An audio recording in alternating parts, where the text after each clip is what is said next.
আসসালামু আলাইকুম বন্ধুরা, আশা করি সবাই ভালো আছেন। অনেক রিকোয়েস্ট আসছিল অ্যাপ্লিকের বেডশিট নিয়ে ভিডিও করার জন্য, তাই আজকে আমি আপনাদের জন্য নিয়ে এসেছি সম্পূর্ণ অ্যাপ্লিকের বেডশিট বানানোর ভিডিও টিউটোরিয়াল। শুরু থেকে শেষ পর্যন্ত ধাপে ধাপে দেখাবো কিভাবে খুব সুন্দর আর আকর্ষণীয় অ্যাপ্লিক কাজ করা যায়। আপনারা ভিডিওটা মনোযোগ দিয়ে দেখবেন আর অবশ্যই শেষে জানাবেন কেমন লাগলো। যদি ভালো লাগে তাহলে লাইক, কমেন্ট আর শেয়ার করতে ভুলবেন না। তো শুরুতেই আমি ডিজাইনটা একটা কাগজের ওপর এঁকে নিচ্ছি। এরপর সেই অনুযায়ী একটা মোটা কাগজ কেটে নিচ্ছি। এবার ওই কাগজকে প্যাটার্ন হিসেবে ব্যবহার করে কাপড় কেটে নিচ্ছি। আমি যে কালার ব্যবহার করব সেই রঙের বয়েল কাপড় নিয়েছি। একই মাপ অনুসারে আমার সবগুলো পাপড়ির কাপড় কেটে নিচ্ছি। বন্ধুরা, আপনারা একটু লক্ষ্য করলেই বুঝতে পারবেন আমি কিভাবে কাপড়গুলো কেটে নিচ্ছি। এই তো বন্ধুরা, আমার একটা পাপড়ি কেটে নেওয়া হয়ে গেল। তো এবার এই একটা পাপড়ির মাপে আমি বাকি সবগুলো পাপড়িও কেটে নিচ্ছি। এখানে আমি যে ড্রয়িংটা করে নিয়েছি ঠিক সেটার উপর ভিত্তি করেই সবগুলো পাপড়ি রেডি করেছি। যদি ফুলের আকার বা সাইজ ছোট হয় তাহলে মাপ অনুযায়ী একটু কমিয়ে নিতে হবে, আর যদি বড় করতে চান তাহলে মাপটা বাড়িয়ে নিতে হবে। এভাবে নিজের প্রয়োজন অনুযায়ী সহজেই পাপড়ির সাইজ অ্যাডজাস্ট করে নেওয়া যায়। এভাবে আমি সবগুলো পাপড়ি কেটে নিলাম। মাপ সমান রাখার চেষ্টা করেছি যাতে ফুলটা বানালে সুন্দর আর নিখুঁত দেখায়। এখন আমার সবগুলো পাপড়ি রেডি। পাপড়িগুলো এভাবে রেডি করে নেওয়ার পর এবার আমি প্রতিটা পাপড়ির চারপাশে সুন্দরভাবে হাতের সেলাই করে নিচ্ছি। এতে পাপড়ির কাটিং ভালোভাবে ফিট হয়ে যায় এবং কাজটা অনেক বেশি টেকসই হয়। সেলাই করার পর আমি আবার সেই কাগজের টেমপ্লেট ব্যবহার করে প্রতিটা পাপড়ি পাতার সঙ্গে আটকে দিচ্ছি। তারপর ইস্ত্রি দিয়ে ভালোভাবে আয়রন করছি যাতে কাপড়টা একেবারে সমান হয়ে যায় এবং কোনো ভাঁজ না থাকে। এতে করে পাপড়ির আসল শেপটা পরিষ্কারভাবে ফুটে ওঠে। ঠিক একই নিয়মে আমি একে একে সবগুলো পাপড়ি রেডি করে নিচ্ছি। এভাবে রেডি করলে কাজটা যেমন সহজ হয় তেমনি দেখতে হয় অনেক সুন্দর। আমি যেই হাতের সেলাইটা আগে দিয়েছিলাম এখন সেই বাড়তি সুতাগুলো কেটে দিচ্ছি যাতে কাজটা একেবারে পরিপাটি দেখায়। বাড়তি সেলাই কেটে দিলে পাপড়ি আর পাতার ধরনটা আরও পরিষ্কারভাবে ফুটে ওঠে। একইভাবে একে একে সবগুলো পাতার কাজ শেষ করে নিলাম।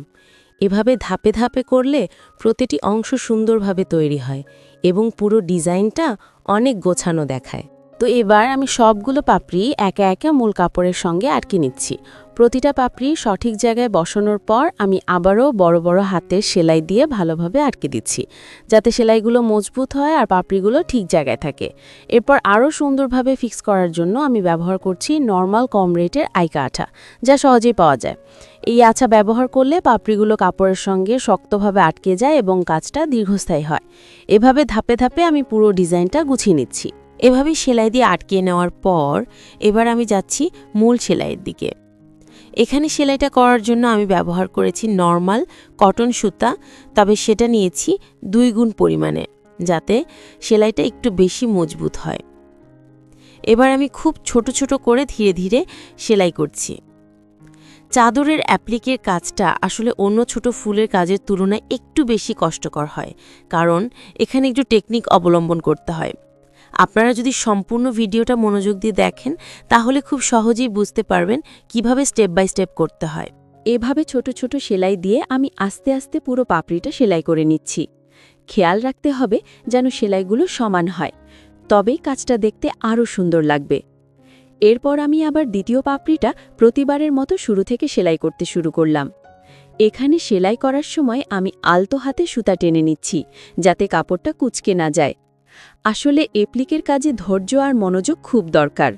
প্রতিটি পাপড়ি সেলাই করার সময় যদি সাবধানে করা যায় তাহলে ফুলটা একেবারে নিখুঁত আর পরিষ্কারভাবে উঠে আসবে। তাই বন্ধুরা, আপনারা যদি ভিডিওটা মনোযোগ দিয়ে শেষ পর্যন্ত দেখেন তাহলে সহজেই বুঝতে পারবেন কিভাবে ধাপে ধাপে সুন্দরভাবে এই কাজটা করা যায়। এবার আমি চলে এলাম ফুলের একেবারে মাঝখানে, মানে কুসুমের অংশে। এখানে আমি প্রথমে বড় বড় সেলাই দিয়ে কুসুমটা ভালোভাবে আটকে নিচ্ছি যাতে কাজ করার সময় সেটা নড়ে চড়ে না যায়। এরপর ধীরে ধীরে ছোট ছোট সেলাই করে আমি পুরো কুসুমটা সুন্দরভাবে আটকে নিচ্ছি। খেয়াল রাখতে হবে সেলাইগুলো যেন একটার সাথে আরেকটা সুন্দরভাবে মিলে যায়, তাহলে কুসুমটা একেবারে নিখুঁত গোল হয়ে আসবে। ফুলের মাঝখানের এই অংশটা খুব গুরুত্বপূর্ণ, কারণ কুসুমটা ফুলকে সবচেয়ে বেশি আকর্ষণীয় করে তোলে। তাই এই ধাপটা করতে হবে একটু ধৈর্য আর মনোযোগ দিয়ে। বন্ধুরা, আপনারা যদি ভিডিওটা মনোযোগ দিয়ে দেখেন তাহলে খুব সহজে বুঝতে পারবেন কিভাবে ফুলের কুসুমটা সুন্দরভাবে তৈরি করা যায়। ভিডিওটা সম্পূর্ণ দেখার জন্য আপনাদের প্রত্যেককে জানাই অসংখ্য ধন্যবাদ। আপনাদের সময় আর ভালোবাসাই আমাকে অনুপ্রেরণা দেয় নতুন নতুন ভিডিও বানাতে। যদি ভিডিওটা আপনাদের ভালো লেগে থাকে তাহলে একটা লাইক দিয়ে উৎসাহিত করবেন আর কমেন্ট করে জানাবেন কেমন লাগলো। অবশ্যই চ্যানেলটি সাবস্ক্রাইব করে পাশে থাকবেন, যাতে ভবিষ্যতে আরও সুন্দর সুন্দর ভিডিও আপনাদের সাথে শেয়ার করতে পারি। ধন্যবাদ।